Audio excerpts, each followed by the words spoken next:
Lihat atap rumah itu banyak banget makhluk-makhluk aneh yang liatin aku. Langsung diem, padahal nggak ada angin, nggak ada apa, itu gerak sendiri.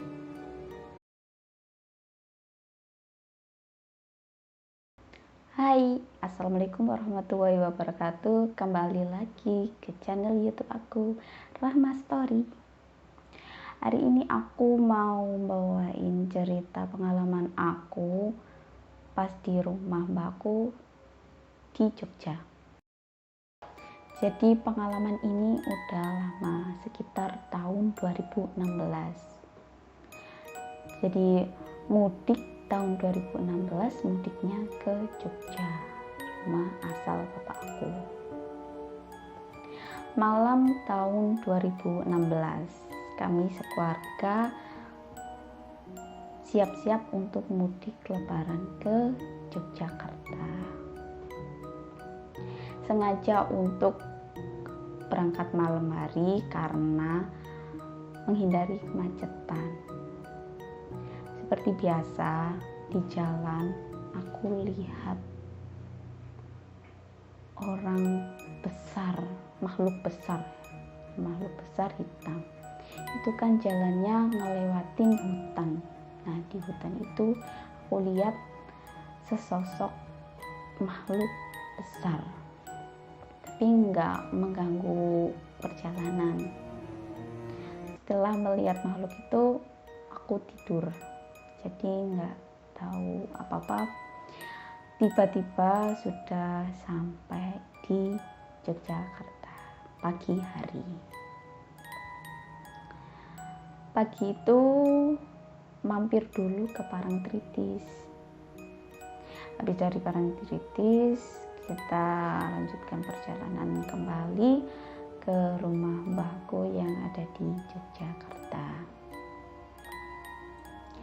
Sampainya di sana, kita langsung bersih-bersih dan istirahat. Rumah ini udah kosong karena mbahku dua-duanya udah meninggal. Kalau Mbak Kung itu meninggalnya pas aku TK, kalau Mbah Putri meninggalnya pas aku kelas 4 SD. Jadi rumah ini tuh kosongnya udah lama, lumayan lama. Tapi di depan rumah mbahku ini ada rumah paklikku. Jadi kosongnya itu udah sekitar 10 tahunan kayaknya, kurang lebih segitulah. Bersih-bersih, kita istirahat siangnya itu lanjut pada malam hari. Nah, di malam hari ini yang agak menyeramkan. Kan itu aku sekeluarga itu tidurnya di ruang tengah kelaran gitu kan, sama mas-masku dan mbak-mbakku. Kelaran tidur di situ. Jadi kan bentuk rumahnya itu dapur sendiri, terus sebutannya di sana itu longkang, itu kayak ruang terbuka gitu, terus baru rumah untuk tidur dan ruang tamu gitu kan, kamar ruang tamu. Lah di situ tidur kan, di ruang tengah itu tidur sama mbak-mbak dan mas-masku, tidur di situ. Pas mau tidur, aku lihat atap rumah itu banyak banget makhluk-makhluk aneh yang liatin aku.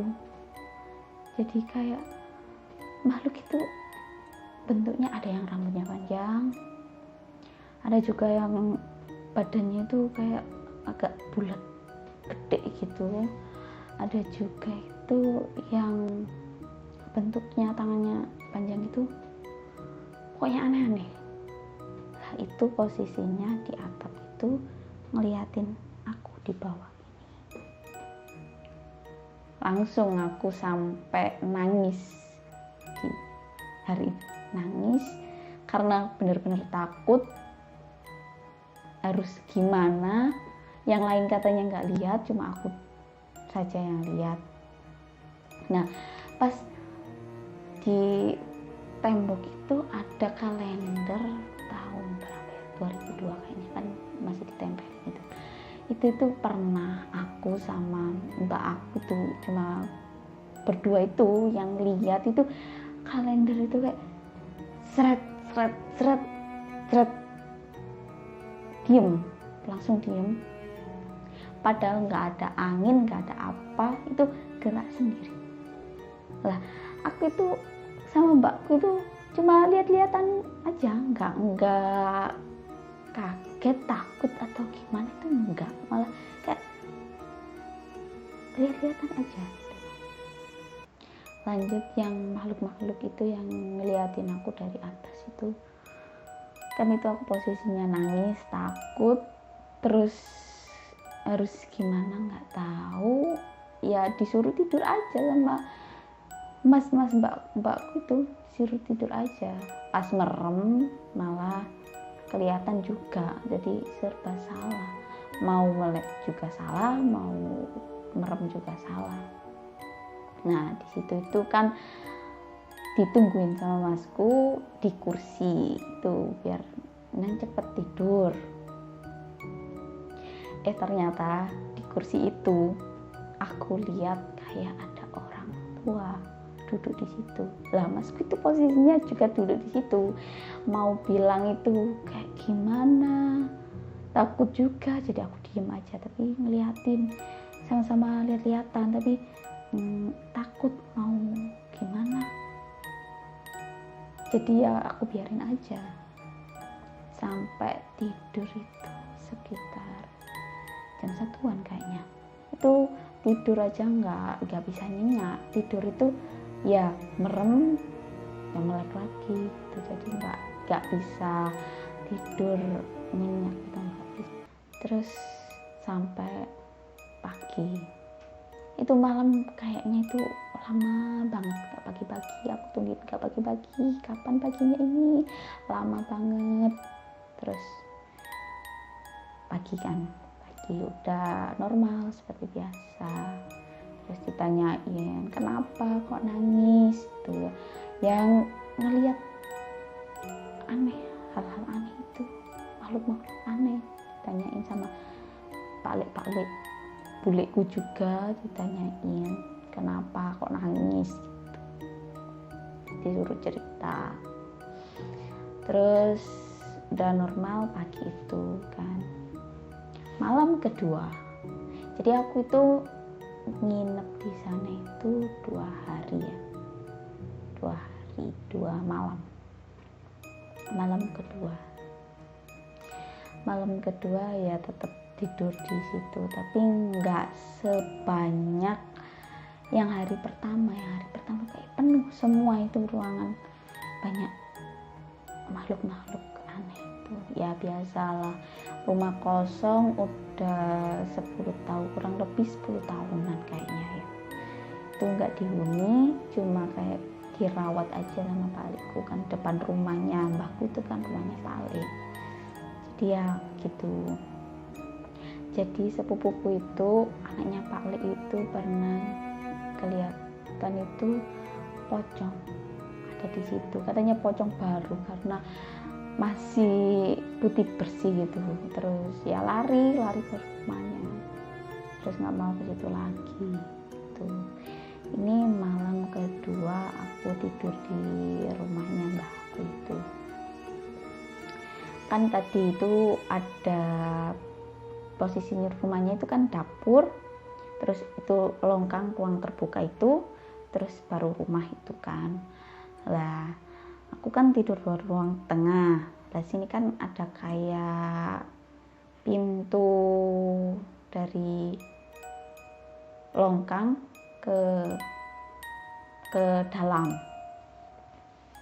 Nah itu kan kelihatan dari ruang tengah itu kayak ada dari arah dapur mau ke rumah itu ada pocong.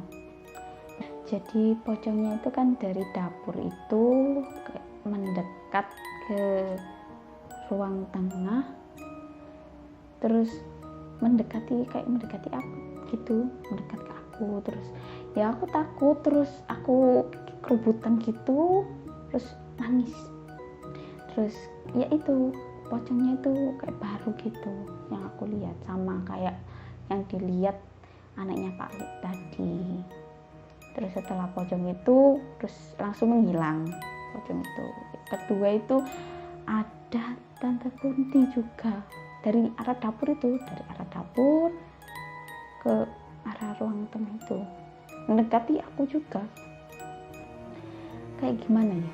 Ya kayak malah godain aku gitu kan, tahu kalau aku tuh takut gitu ya. Terus ya nangis lagi, tapi yang nggak separah hari pertama itu banyak banget, dan rasanya itu kayak sesek gitu loh, mau nafas itu kayak susah hari pertama itu, nggak tahu kenapa. Terus ya anaknya buleku itu kan masih kecil, sekitar umur 2 tahun kayaknya itu. Kan abis maghrib itu main di depan rumah Pak Li itu kan. Depan rumah Pak Li itu ada kayak pohon-pohonan kakao. Jadi sebelah rumah mbahku sama Pak Li itu kebun kakao, dan di depan rumah Pak Liku itu ada beberapa pohon kakao dan ada juga kelapa. Nah di situ itu kan maghrib itu belum masuk rumah anaknya itu. Nah kayak diajak main sama anak kecil gitu, diajak ke itu pohon-pohon kakao itu. Terus diajak pulang sama buleku, gak mau, nangis terus sampai bingung, nggak bisa, gak ada yang bisa nenangin, gak ada yang bisa bikin diem anaknya itu. Hari kedua itu aku hanya lihat pocong sama Tante Kunti itu aja, nggak seperti hari pertama itu yang banyak banget sampai mau nafas aja susah, nggak tahu kenapa ya, mau nafas aja kayak sesek gitu ya.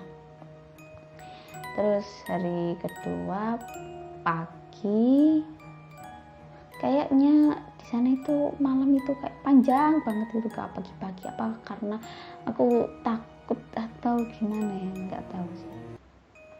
Jadi pagi, terus paginya kita siap-siap untuk pulang. Di itu pengalaman aku di tahun 2016 di Yogyakarta. Rasanya itu enak, di sana itu enak paginya aja gitu. Kalau malamnya itu serem banget. Jadi pengennya pagi aja gitu di sana. Tapi bagus banget sih kalau di Jogja pagi hari. Kalau malam serem. Gak tahu sih kalau sekarang gimana. Kan itu posisinya rumahnya yang atau mbah aku itu kan di pegunungan, jadi ya kayak gitu. Mungkin udah wajar kali ya kayak gitu. Rumahnya juga kosong. Jadi pengalaman aku di tahun 2016 itu aja. Terima kasih yang udah nonton sampai akhir di Rahma Store.